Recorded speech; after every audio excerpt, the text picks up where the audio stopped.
A diretora da Precisa Medicamentos, Emanuela Medrades, denunciou hoje, em seu depoimento à CPI da pandemia, que o deputado federal Luiz Miranda e seu irmão Luiz Ricardo Miranda mentiram ao falar sobre a invoice da vacina Covaxin. Emanuela desafiou Luiz Ricardo a provar que ela teria enviado a nota fiscal ao Ministério da Saúde no dia 18 de março. A diretora da Precisa disse que a invoice foi enviada 4 dias depois, no dia 22 de março. A data exata do envio do documento é considerada importante porque a reunião de Luiz Ricardo e de seu irmão com o presidente Jair Bolsonaro ocorreu no dia 20 de março. Vamos ver um trecho do depoimento da diretora agora aí na tela.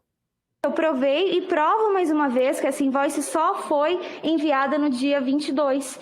E eu desafio o William Amorim e o Luiz Ricardo a provarem também que eles receberam no dia 18, porque eles não vão conseguir. Então eu estou disposta, inclusive, a fazer uma cariação junto com as informações que eles passaram e com os fatos, se é que eles têm. Porque eu provei e eu provo quantas vezes for necessário.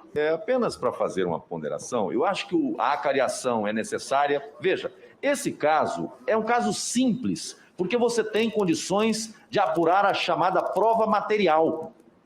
Prova material. Nós estamos diante aqui de depoimentos que apresentam informações diferentes. Agora, nós estamos na CPI, parece que com arautos da verdade, que quando um que fala uma coisa que lhes interessa na narrativa acusatória, aí diz, não, esse está falando a verdade. Quando o outro fala faz uma outra afirmação que não vai na linha do que aqueles que defendem ataques ao governo, aí não, esse está mentindo. A gente não tem que escolher quem mente ou quem diz a verdade, nós temos que apurar a verdade. Então, nesse caso aqui, 2 providências eu acho que são necessárias. Primeiro, a verificação da prova material. Ela existe, é fácil apurar. E 2, a possibilidade de fazer a acariação entre 2 pessoas que apresentam versões diferentes. Eu acho que é uma providência inteligente para... Olha só, como se já não houvessem motivos suficientes para terminar com essa CPI, mais um agora, né? Depois da denúncia, o presidente da CPI, senador Omar Aziz, do PSD do Amazonas, e outros senadores do colegiado disseram que vão pedir a acariação das declarações dos 2 depoentes. A Precisa intermediou as negociações com a Bharat Biotech, produtora da vacina Covaxin. De acordo com o líder do governo, Fernando Bezerra Coelho, do MDB de Pernambuco, se ficar comprovado que a invoice foi enviada no dia 22 de março, abre aspas aqui, cai por terra a narrativa de prevaricação por parte do presidente da República, fecha aspas. Em seu depoimento, a diretora da Precisa também desmentiu a hipótese de superfaturamento do preço dos imunizantes. Carlos, está na hora de acabar? Passou da hora ou não deveria nem ter começado? As 3 coisas. As 3 coisas. Não devia ter começado, devia ter acabado e passou da hora de acabar. Isso a gente, inclusive, conversou porque é uma CPI que nem objeto, né, nem condição específica para a criação ela tinha. Ela falava em torno de uma omissão do presidente. Não havia um fato concreto que em qualquer CPI, qualquer regime, né, de investigação, é necessário um fato concreto para você avançar, obviamente, para a criação da comissão parlamentar de inquérito, quer seja ela própria, né, do Senado ou mista, né, ou até mesmo na Câmara. Então é do regimento. Então não se cumpriu o regimento. Ao mesmo tempo, ela sofreu uma invasão de competência, que foi exatamente a decisão do ministro Barroso para que fosse aberta, uma ordem do Supremo Tribunal Federal, em que, vamos dizer assim, o presidente, né, do Senado, o Rodrigo Pacheco, esse indigente, né, desculpa, um tremendo indigente, aceitou uma violação de prerrogativa e estabeleceu a abertura. Não deveria ter feito. Agora, a forma de condução, tanto do presidente Omar Aziz e do conhecido Renan Calheiros, historicamente, em todos os aspectos, né, da vida pública brasileira, com diversos senões, sendo relator, o filho dele tendo a possibilidade de ser investigado, sendo governador do Amazonas, no mesmo caso. Então, quer dizer, são incoerências, são coisas assim absurdas que essa CPI teve e culmina, né, nesse teatro, nessa, vamos dizer assim, enfrentamento da verdade com as narrativas. E não adianta que não tem condição de subsistir. A verdade ela tem potência própria, não é daquele que propriamente a verbaliza, ela simplesmente ela se impõe por si mesma.